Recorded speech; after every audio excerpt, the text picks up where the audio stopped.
Hey, welcome to Smart, Fabulous, and Single. I'm Trisha Ann. Today, we're gonna enjoy our bonus episode, The Producer's Pick. In this segment, my guests and I dissect the line from a movie, song, quote, social media post, scripture, or a topic you suggest. So, if you're ready for something life-transforming, stick around for today's episode. And if you have any questions, email me at pod@sfswoman.com. Also, if you'd like to be a guest on one of our episodes, visit our podcast page at www.sfswoman.com.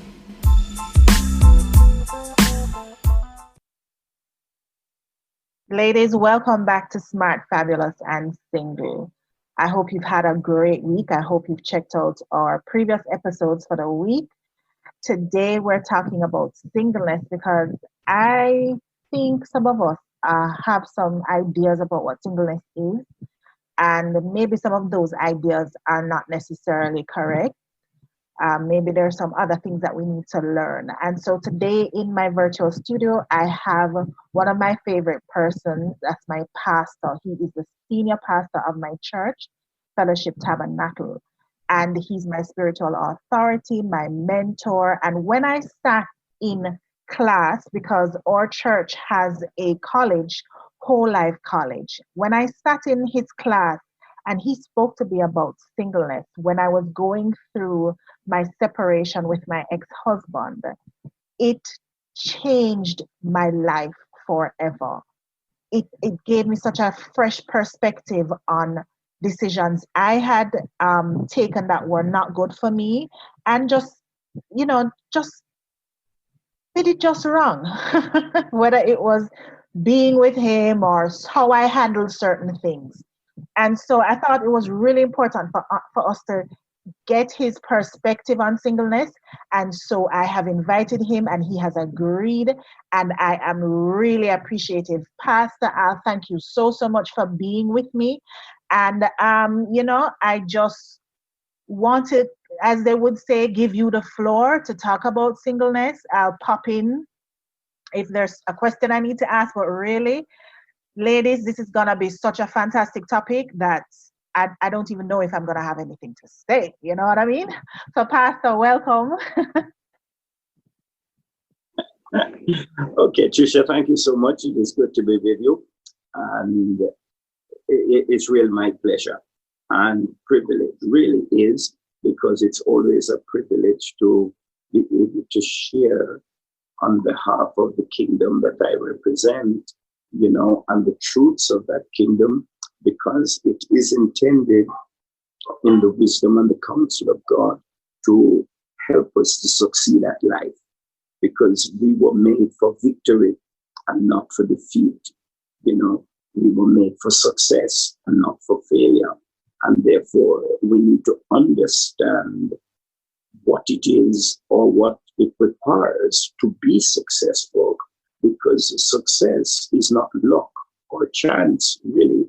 Being successful is really knowing the principles that make for success and consistently doing them.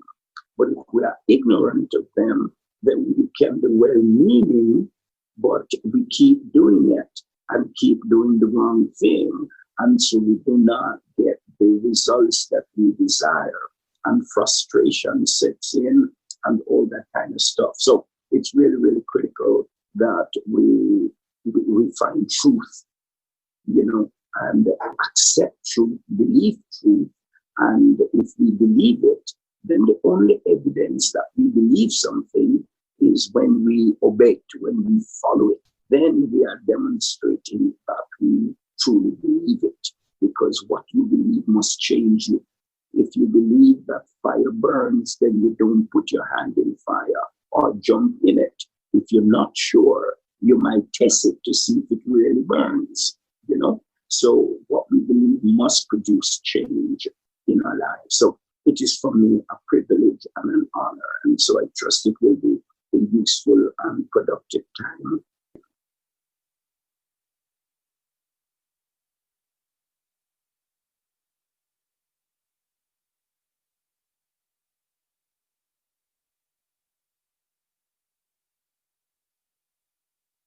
Okay, so one of the things that concerns me a lot is, so this is an example. When I initially started to put on my conference, Smart, Fabulous, and Single, I noticed that the persons who would come out are the persons who were not dating at all, courting at all, and of course not married. And it occurred to me when I did a poll, well, it occurred to me, and so I did a poll. It occurred to me that there were persons out there who were not married, and so, but dating and courting, and so didn't label themselves as single, as well as there were persons out there who didn't even understand what you taught us about singleness at all. I mean, when I sat in your class, I didn't know it either. So, to begin with, can you tell us what singleness is about, what being single is about?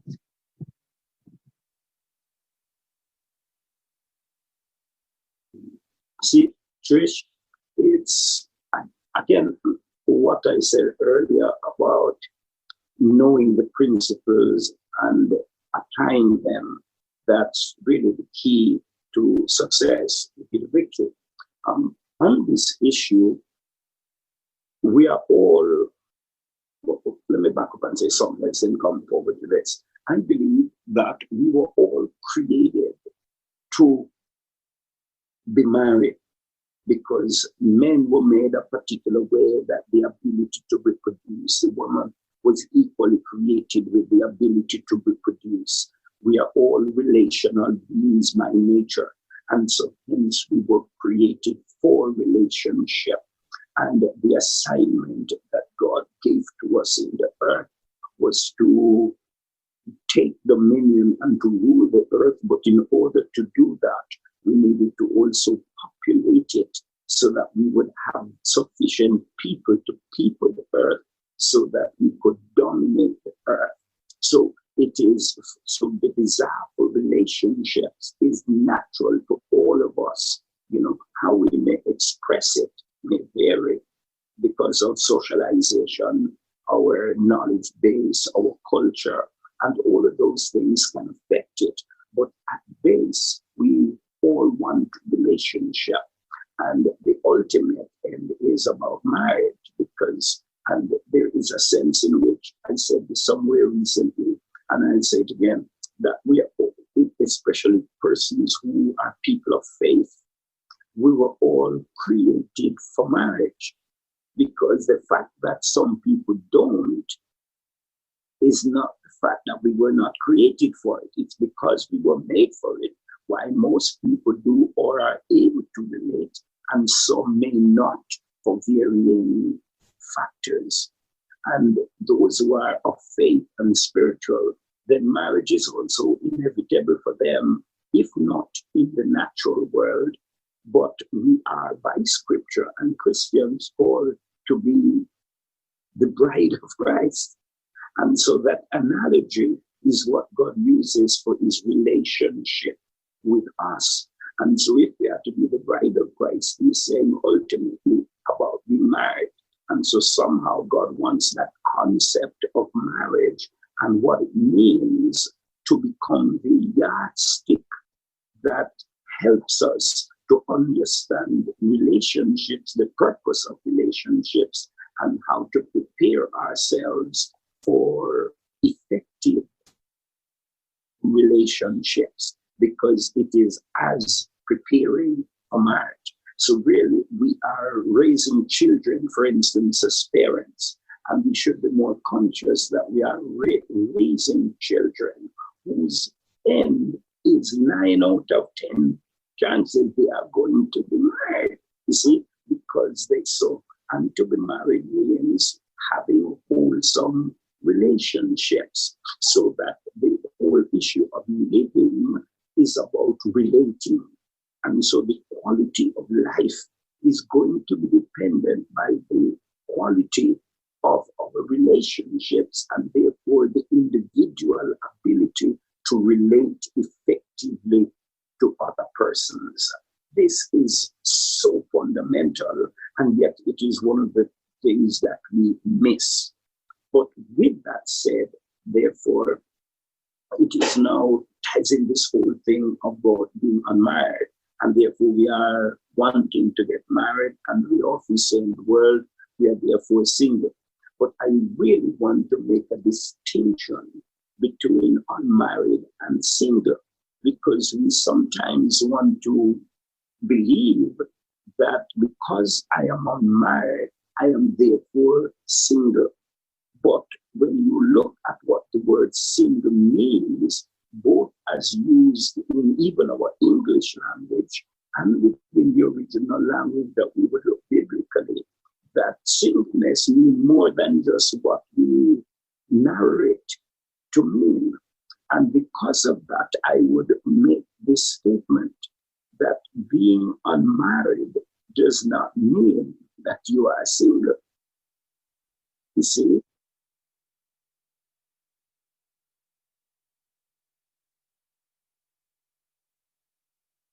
And this again, Pastor Alice, because single means something completely different from what we understand it to mean. Precisely, precisely. And the fact is that most people who even get married, I have discovered in my own counseling and years of counseling with people, which is nearly 40 years of doing that, I find that most people who got married were never single. And that's the major reason why the marriages fail, or if they don't fail, but they have serious difficulties and challenges in the marriage, that it is not an enjoyable relationship. And the root of it is because they were never single. They were never single. So this matter of singleness is important that we understand it and get a wholesome perspective. So let me say then that singleness is about, singleness is really about oneness. Because if you're going to be single, it is implying the need to be single, meaning it has to be one. And let me show you something that we have perhaps have not thought about, and why we think we're single when we're not. And I'll define single in a moment. But let me make this analogy first. It is that as human beings, we are made of three parts: spirit, soul, and body. Both your spirit is alive, so we have spirit life, and our soul is a life, so we have soul life. So it's two life forms that is present in the body. And then the body has its own makeup, its physical makeup, and a part that does affect the soul and therefore have impact upon the spirit.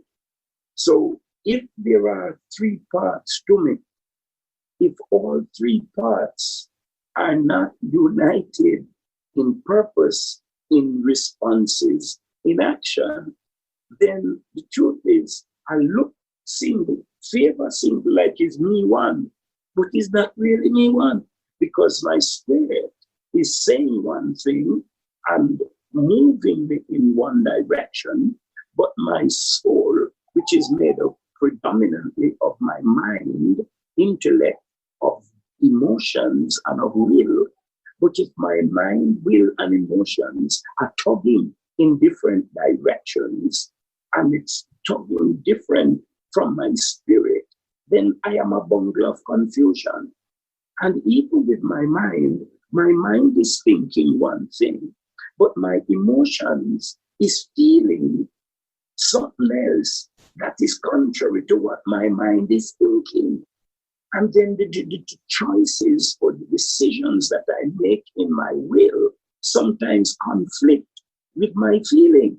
I suppress my feeling to decide to carry out an action that my mind agrees with, or my mind may not even fully agree with, but I feel, no, that is the right thing to do. Does that begin to sound like someone single? A single-minded being is a bundle of confusion. Yeah, it sounds very much like what we go through sometimes. We're all over the place. We're all over the place. So it is saying that, boy, we don't even have it together in ourselves. And if I can't get it together in me, then how am I going to really find it easy to get it together with someone else? So on the first plane, we need to find singleness within ourselves. And by that I mean, where can we find harmony with my mind, my emotions, and my will? And can my soul, that mind, emotions, and will, find harmony with my spirit, so that they are both, my spirit and my soul are on the same plane. We mind the same thing. We have the same purpose. We are moving in the same direction, because our spirit is what gives us what we call God consciousness. Our mind, our soul gives us self-consciousness, and our bodies connects us to the physical world. So it gives us world consciousness. So they each have a role to play in my makeup. But for me to be harmonized as a complete unit that have it together, all three must synchronize. And that's the base of what I want to say to us, that to begin to see the nature of this issue of singleness, and also the importance of being single in order to maintain a fruitful, satisfying relationship with someone else. So, Pastor, what you are telling me is that singleness has nothing to do with whether with me having a man or not. Absolutely not. You see, that's not really what single is about, because most people, like I said, are not single yet. What they are saying is, oh, I'm not attached to somebody. But unattachment does not itself means singleness. And can I be hard on you?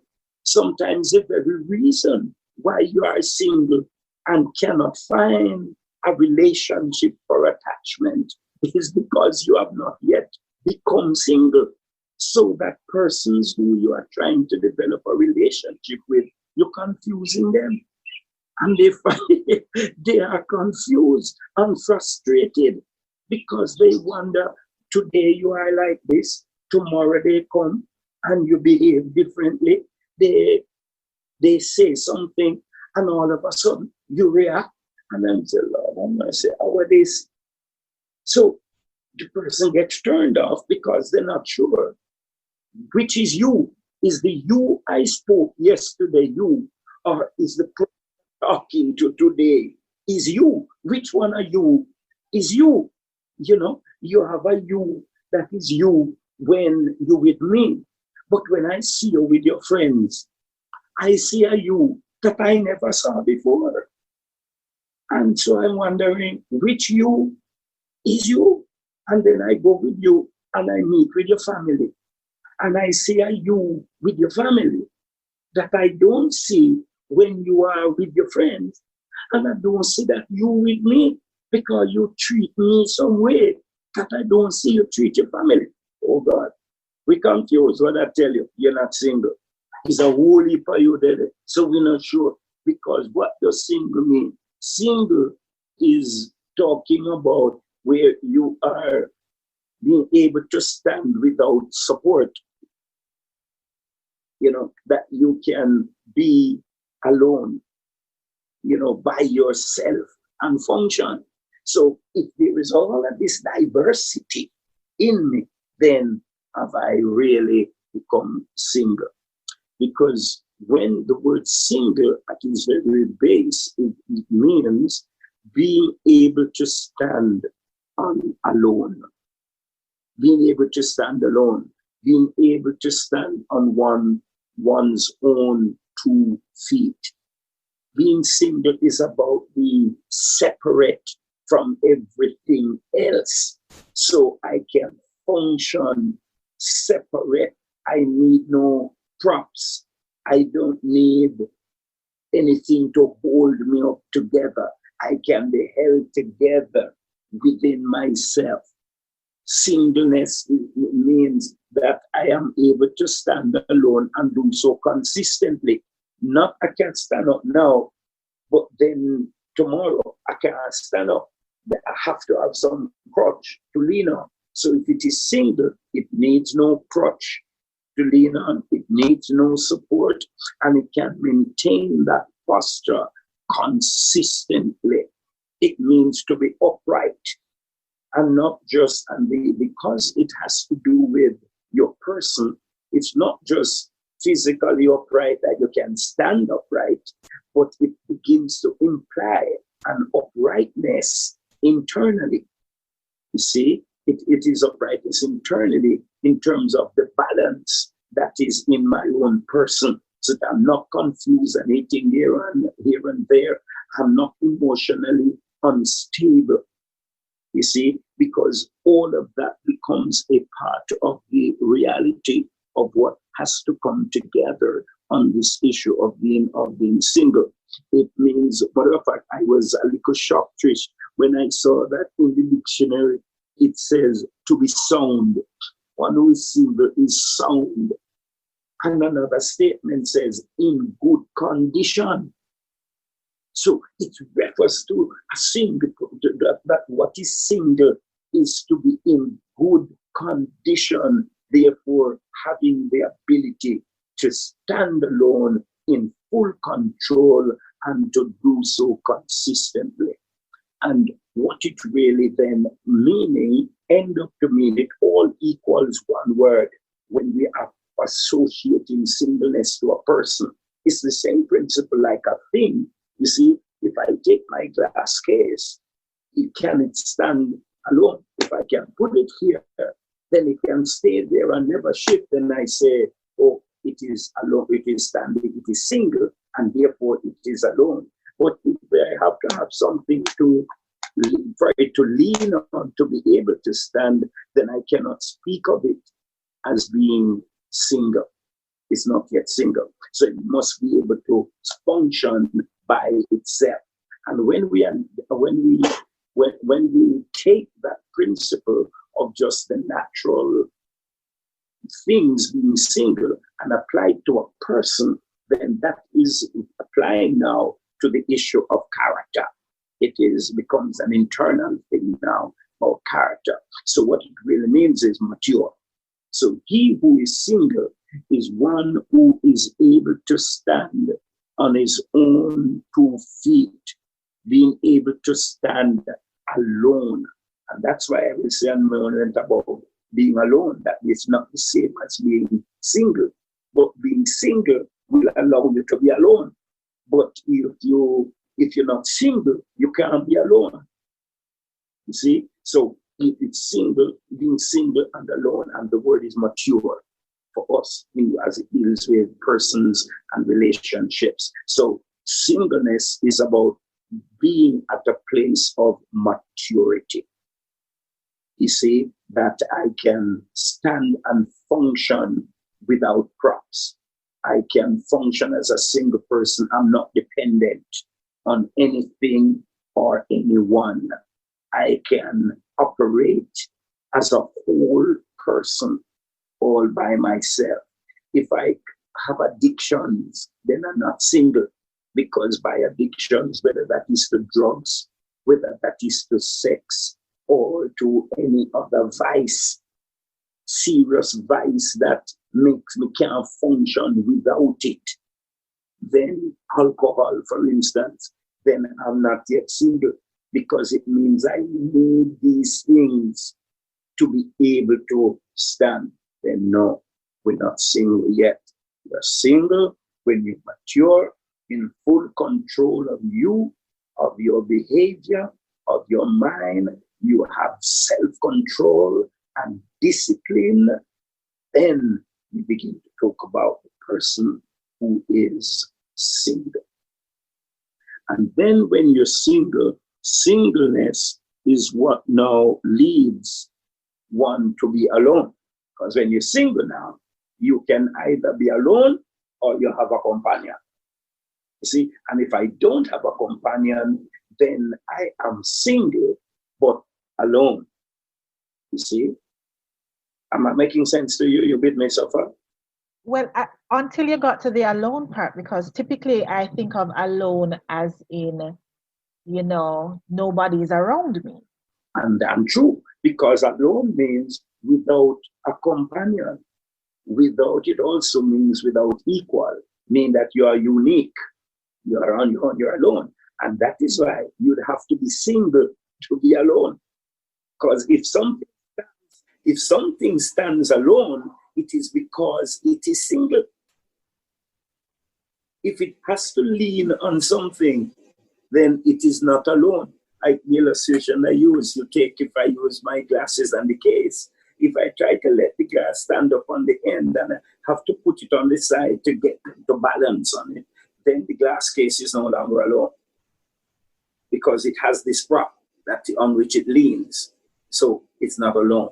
But if I remove the prop and it can still stand, then it is standing by itself. It is single. And now it is both single and alone. And what we must become to be ready for relationships is to become single and alone. Then we are ready to more talk about looking for a relationship. Until that happens, then I'm going to build dependencies and all kinds of problems. Because most people, like I say, are never alone. And if you're never alone, then you have never been, then you're never single. You see, and let me just throw something in on that. You take, for instance, what happens to a lot of our young men and young women too, more and more these days, that if from the moment puberty, and from puberty, I am in relationships and always have a relationship, then the fact is, I have never been alone. I have never, and so therefore I've never proven that I am single. Because I've never been alone. I've always had a relationship.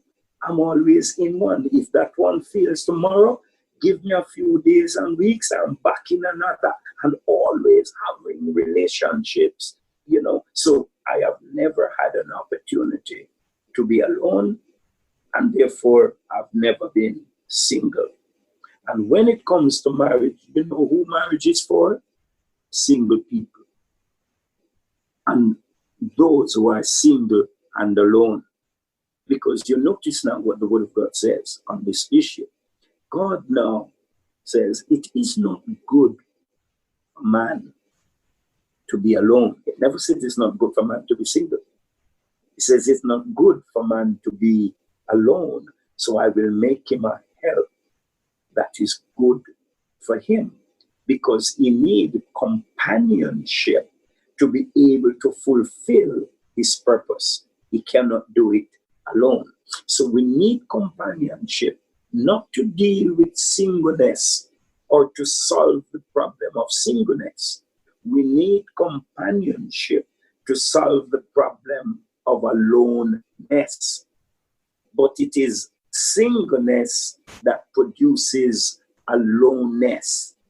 And then aloneness will move you to companionship that becomes, whether through marriage or if not formal in marriage, depending on your belief system, your culture, you shack up, you come together. But however, you come together. But that is how it should progress. You become single, and because you are single, I'm now alone without a companion. But I no longer choose to be alone because I want to share my life. I want someone to come and help me so that together we can move to achieve some set goals, to fulfill a vision that we have, because I can't do it by myself. You you see. And so now you're looking for a companion because you now have the capacity and you have demonstrated that you are single. So you have the capacity to form a good relationship. Because if we again stick with the biblical account, God created Adam single, and he was there fulfilling his purpose. God gave him his assignment in life to tend the garden and to dominate the earth. And he was carrying out the exercise of doing that. And that demonstrated that he was mature and could stand on his own feet. He could stand alone. So that's what made him show evidence of his aloneness, because he could stand by himself and function effectively. So a person who says, boy, I can't live without a man, I can't live without a woman, they're not single yet. That's the problem. You see, because they have not matured to be able to manage themselves and to function effectively and adequately. So that when it comes to solving the problem of aloneness, it is a choice I am making. Because now I am single, and therefore prove it. And that makes me alone, but I no longer desire to be alone. So I want to now a companion who to come alongside me and help me. So it is what when God looked at Adam now, he was functioning efficiently and adequately on his own. So it says he was single, mature, independent. Use all these phrases that will help us to see it. And then God looked at him, and the situation, God says, it's not good for man to be alone. So I'm going to make him a support who will come alongside him to assist him, because for him to fulfill the assignment that he has, he's going to need help. And then he, being single and alone, acknowledged and accepted the fact that I need some support, man. I could do with some help. I can do better. And so now he is willing to look for the help. So when God created this fine specimen and brought her to him, he looked at her and he says, wow, what a hot looking thing. And he looks at it and he says, this is bone of my bone, flesh of my flesh, and because she was taken out of me, we are similar, we are compatible, we are able to function because she is just like me. So it means she is single too and can function independently, but we are choosing to come together. And so we come together now so that you can help me to fulfill my assignment on the earth. So this has to become the base from which we must understand this thing, Trish, and look at it in order now to determine whether we are ready for companionship.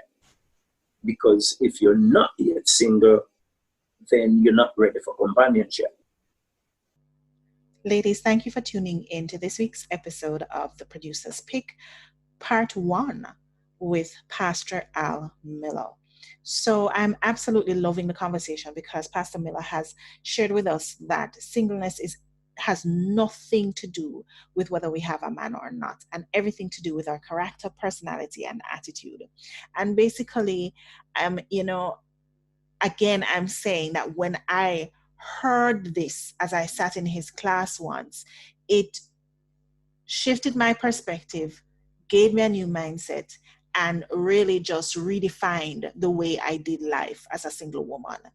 And it really helped me to be able to deal with whatever frustrations or desperations I felt prior to becoming a Christian and in those early stages.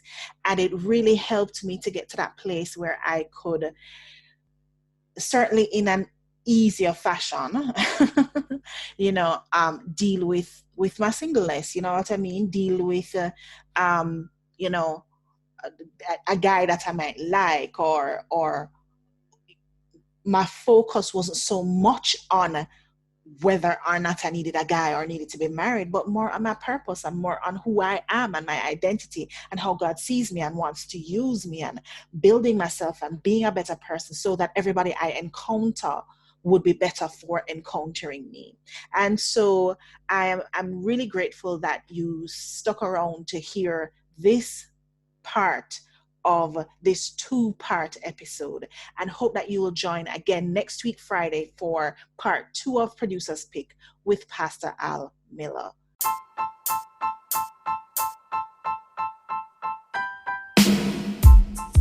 Thank you for listening to Smart, Fabulous, and Single. If you loved it, please download, subscribe, rate, and share it. Then head over to our website at www.sfswoman.com to access show notes and other fantastic bonus content and resources, and to sign up as a guest. You can also sign up to continue the conversation in our Facebook group. If you want to share topic ideas, email me at pod@sfswoman.com. Okay, so thanks again, and don't forget to join me for new episodes Mondays to Fridays. You can also connect with me on FB and IG at Smart, Fabulous, and Single. And remember, what you have on the inside of you is far greater than your circumstances, weaknesses, and fears. So you already have everything you need to live life successfully.